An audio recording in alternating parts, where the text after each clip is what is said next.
বন্ধু বান্ধৱীসকল, আপোনালোকলে বহুত বহুত ধন্যবাদ মোৰ ভিডিঅ'সমূহ চাই থকাৰ বাবে। মোৰ চেনেলটো ছাবস্ক্ৰাইব কৰিব, লাইক কৰিব, কমেণ্ট কৰিব, শ্বেয়াৰ কৰিব। এইখিনিয়ে মোৰ আপোনালোকৰ ওপৰত আশা। ঠিক আছে, আজিৰ ভিডিঅ'টো আৰম্ভ কৰোঁ। এইকেইদিন কেইবাখনো বিয়া আছে। বিয়া বুলি ক'লে নিজৰ বিয়ালৈ মনত পৰে। ছোৱালীবিলাক চাওকচোন, এখন ঘৰৰ পৰা এখন ঘৰলৈ উলিয়াই দিয়া হয়। মাকবোৰৰ বুকু সুদা হৈ যায়। যি ছোৱালীক কেঁচুৱাৰ পৰা ডাঙৰ কৰি নিজৰ মাজতে ৰাখি ইমান মুকলিকৈ ফুৰিবলৈ দি তেওঁলোকক এখন ঘৰলৈ যেতিয়া মাকে দুৱাৰ ধৰি উলিয়াই দিয়ে, কাষলতিৰ তলেদি যেতিয়া নিজৰ ছোৱালীজনী পাৰ কৰি লোকৰ ঘৰ এখনলৈ উলিয়াই দিয়ে, সেই সময়কণত মাকৰ বুকু কেনেকুৱা হ'ব পাৰে চাওক। মই কথাখিনি কওঁতেই আৱেগিক হৈ পৰিছোঁ। সকলোৰে জীৱনত অৱশ্যে প্ৰকৃতিৰ নিয়ম কৰিবই লাগিব।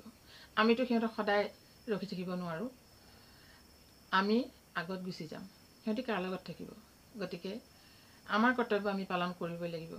তথাপি বহুতো দুখ লাগে, বহুত দুখ লাগে যদিও আমি এই কাম কৰিবই লাগিব। আমিও এসময়ত একেই আছিলোঁ। আজি বিয়াৰ দিনা কথাখিনি মনত পৰিছে, সেইকাৰণে আপোনালোকৰ আগত শ্বেয়াৰ কৰিছোঁ। এখন ঘৰত গৈ অচিনাকি ঘৰ এখনত কেনেধৰণে তেওঁ নিজকে এডজাষ্ট কৰি ল'ব, সেইটো বহুত ডাঙৰ কথা। আৰু সেইখিনি বুজি সেই ঘৰখনে ছোৱালীজনী আদৰি ল'ব লাগে। যিজনী ছোৱালীয়ে ঘৰত যদিও কাম বন সকলো কৰে, কিন্তু যিদিনাখন নকৰে, সদায়তো সিহঁতি নকৰে, সিহঁতৰ মন গ'লে সকলো কৰে, বাকী নিজৰ পঢ়া শুনা কাম থাকে, তথাপিতো তাৰ মাজতে যদি কিবা এটা নকৰে বা ভাত খাই বাচনকেইটা নোধোৱে, তেতিয়া সিহঁতি ঘৰখনৰ নিজৰ ঘৰত কেতিয়াও বেয়াকৈ নুশুনে, বা শুনিলেও সেইটো গাত নালাগে। কিন্তু এখন ঘৰত চাওকচোন, ভাত খোৱাৰ পিছত বাচনকেইটা যদি নুধুবলৈ হ'ল, অকণমান যদি দেৰি কৰিবলৈ হ'ল, নিজৰে কেনেকুৱা লাগে, বা এষাৰ যদি শুনিবলৈ হ'ল, সেয়াটো হ'লেই। গতিকে আচলতে প্ৰত্যেকখন ঘৰে সেইজনী বোৱাৰী বুলি নাভাবি নিজৰ ছোৱালী বুলি ভাবি ল'ব লাগে, যাতে তাই নিজৰ ঘৰখনৰ নিচিনা সেইখন ঘৰতো পায়। আৰু মই আচলতে পাইছোঁ বাৰু, সঁচাকৈ। তথাপিতো যেতিয়া ন ছোৱালীতে ভাতকেইটা খাই বাচনখিনি ধুবলৈ নিয়া হয়, হয়তো আজিকালি প্ৰত্যেকেই নিজে নিজে ধুৱে, কিন্তু প্ৰথম অৱস্থাত গোটেই ঘৰখনে যেতিয়া খাই বাচন ধুবলৈ নিয়া হয়, তেতিয়া কেনেকুৱা লাগে বাৰু। নিজৰ ঘৰখনলৈ মনত পৰি যায়। প্ৰতিটো কাম কৰিবলৈহে যেন আনিছে প্ৰথম অৱস্থাত। তেনেকুৱা নকৰি সকলোৱে একেলগে মিলি কামখিনি ভগাই ল'লে ভাল হয়। আৰু তাই যাতে নিজৰ ঘৰখন এৰি থৈ অহাৰ দুখ অনুভৱ নকৰে। এজনী মাক এৰি থৈ আহিছে, দেউতাক এৰি থৈ আহিছে, ককায়েক বায়েক ভনীয়েক, সেই পৰিৱেশটো এৰি বেলেগ এখন ঘৰত বেলেগ মানুহৰ লগত সদায় থকাটো মোৰ দুখ লাগি গৈছে। সঁচাকৈ কথা ক'বই পৰা নাই। কথাখিনি সঁচাকৈ ভাবিলে বহুত বেয়া লাগে। গতিকে এইটো কাৰণে মই ভিডিঅ'টো দিলোঁ। এই বিয়াৰ দিনকেইটাত গোটেই কথাখিনি আচলতে মনত পৰি থাকে। ঠিক তেনেকৈ যদি আমি ল'ৰাবোৰ আনিলোহেঁতেন, কেনেকুৱা হ'লহেঁতেন। ল'ৰাবোৰক আনি যদি আমাৰবোৰ ঘৰত তেনেদৰে কাম কৰালোহেঁতেন, ভাবি চাওকচোন। গতিকে ছোৱালীবিলাকক যাতে সকলোৱে মৰম কৰে, বোৱাৰীবিলাকক নিজৰ ছোৱালী নিচিনাকৈ ভাবি তেওঁলোকৰ অন্তৰত যাতে আঘাত নিদিয়ে, কথাৰে আঘাত নিদিয়ে, সেইটোহে আচল ডাঙৰ কথা আমাৰ সমাজখনত।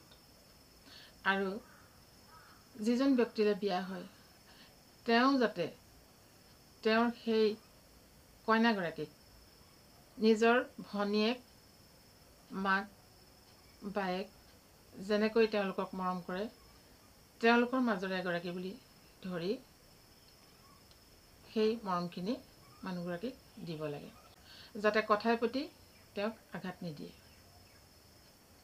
সেইবুলি মূৰত তুলি ল'বলৈ কোৱা নাই। কথা এষাৰ আছে নহয়, ক'ব কোনোবাই কমেণ্টত, মূৰত তুলি লোৱা বুলি। সেইটো কথা আচলতে নুবুজায়। মানুহৰ বুজা পৰাৰ ওপৰত কথা। ইজনে সিজনক বুজি যদি সংসাৰখন চলাই নিয়ে, তেতিয়া শান্তিৰ এখন সুখৰ সংসাৰ আগবঢ়াই নিব পাৰি। যদিও পইচা পাতি নাথাকে, দুয়োজনে আলোচনা কৰি সকলো কথা ইজনে সিজনৰ আগত খোলাকৈ ক'ব লাগে। কথা যদি আলোচনা কৰা হয় তেতিয়া প্ৰব্লেমবিলাক ছল্ভ হ'বই। অভাৱ সকলোৰে থাকে, অভাৱ কাৰ নাথাকে ন, সকলোতো ধনী নহয়। গতিকে আমাৰ নিচিনা যিখিনি মিডিয়াম ফেমিলি, সেই ফেমিলিখিনিৰ মাজত বুজা পৰাৰে আমি আগবাঢ়িব লাগিব। আৰু তাকে নকৰি আচলতে যদি কথা খোলাকৈ কোৱা নহয়, হাজবেণ্ড ৱাইফে যদি খোলাকৈ কথা নাপাতে, তেতিয়াই তেওঁলোকৰ মনোমালিন্য হয়। যাতে সেইবিলাক আগবাঢ়িবলৈ নিদি বুজি বাজি এখন সংসাৰ আগবঢ়াই নিয়ে, নহয়নে বাৰু? আজিকালি বহুতো কথা শুনিছোঁ, বহুতো নিউজ আপোনালোকেও পাইছে, আমিও পাইছোঁ। গতিকে সেইখিনি জানি শুনি আমাৰ মানুহখিনিয়ে যাতে বুজা পৰাৰ মাজেৰে নিজৰ নিজৰ সংসাৰখন চলাই নিয়ে। অকণমানি কথা এটাতে লাগি বহুত বেছি ডাঙৰ কিবা এটা হৈ যায়গৈ। মাৰৰ ঘৰলৈ যাওঁ নেকি, মাৰৰ, গতিকে সেইকণ ক'লেই পাই যায়গৈ। তেনেকৈ নকৈ মাৰ ঘৰলৈ যাবা নেকি, কথাবিলাকৰ অৰ্থ চাওক, বেলেগ বেলেগ সুৰ হয় কিন্তু, নহয়নে? গতিকে তেনেধৰণে চিন্তা কৰি কথাবিলাক কোৱাৰ সুৰবিলাক অকণমান ভাল কৰি ক'লে কেতিয়াও কইনাগৰাকীয়ে আঘাত নাপায়। তোৰ মাৰৰ ঘৰ, কিয় তোৰ মাৰৰ ঘৰ মানে সেই মাকজনী থকাৰ কাৰণেতো ছোৱালীজনী আজি পালে। তোৰ মাৰ কিয় হ'ব, তেওঁৰো শাহু। বা মই সেই কইনাগৰাকীকো কৈছোঁ, শাহু মানে মাক বুলি ভাবিব লাগিব। নিজৰ মাক এজনী যেনেকৈ ঘৰত এৰি থৈ আহিছে, ইয়াতো তেওঁৰ হাজবেণ্ডৰ মাকক আপোনাৰ মাক বুলি নকৈ মোৰ শাহু বুলি নিজৰ মাৰ দৰে ব্যৱহাৰ কৰকচোন, নিশ্চয় তেওঁকো শাহুৱেকে মৰম কৰিব। গতিকে শাহু বোৱাৰী সকলোৱে বুজাবুজিৰ মাজত চলিব লাগিব। আমি সেইখিনি মৰম সঁচাকৈয়ে পাইছোঁ, মানে মই সেইখিনি পাইছোঁ। মই বেছিকৈ কোৱা নাই, ইমান দিন হ'ল জইণ্ট ফেমিলি হৈ থাকিলোঁ, অন্তৰত আঘাত পোৱা কথা নাই পোৱা। অন্ততঃ পইচা পাতি নাই সৰহকৈ, তেনেকৈ চলি আছোঁ, কিন্তু আমি শান্তিৰে চলিছোঁ। এটাই কথা, নিমখ ভাত খালেও অন্ততঃ শান্তিৰে খাব লাগে। যদি মনত ক্ষোভ থাকে, মাছে মাংসৰে ভাত খায়ো কোনো লাভ নাই।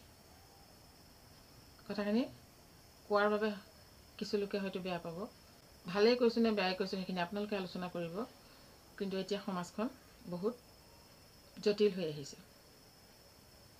গতিকে সেই জটিলতাখিনি চাই চিতি যিসকল লোকে নতুন জীৱন আৰম্ভ কৰিবলৈ গৈছে আৰু তেওঁলোকে সেই বুজা পৰাখিনিৰ মাজেৰেই দুয়োজন যাতে আগবাঢ়ি যায়, লোকৰ কথা যাতে নুশুনে, বহুত ডাঙৰ ডাঙৰ চাকৰি কৰা হওক, বেছি শিক্ষা থকা ব্যক্তি হওক, যিয়েই নহওক, সকলোৰে মনত খেলিমেলি হয়। গতিকে সেই খেলিমেলি যাতে নহৈ নিজৰ বুজা পৰাৰ মাজেৰে যায়। আমি সেইধৰণে আহি এইখিনি পালোহি, সেইকাৰণেই ক'ব পাৰিছোঁ। আৰু মানুহৰ শান্তিটো ডাঙৰ কথা, আগতেও মই কৈছোঁ। সেইকাৰণে মই আজি ভিডিঅ'টো আপোনালোকৰ আগত শ্বেয়াৰ কৰিলোঁ। কেনে পাইছে জনাব। নেক্সট ভিডিঅ' লগ পাম। Thank U.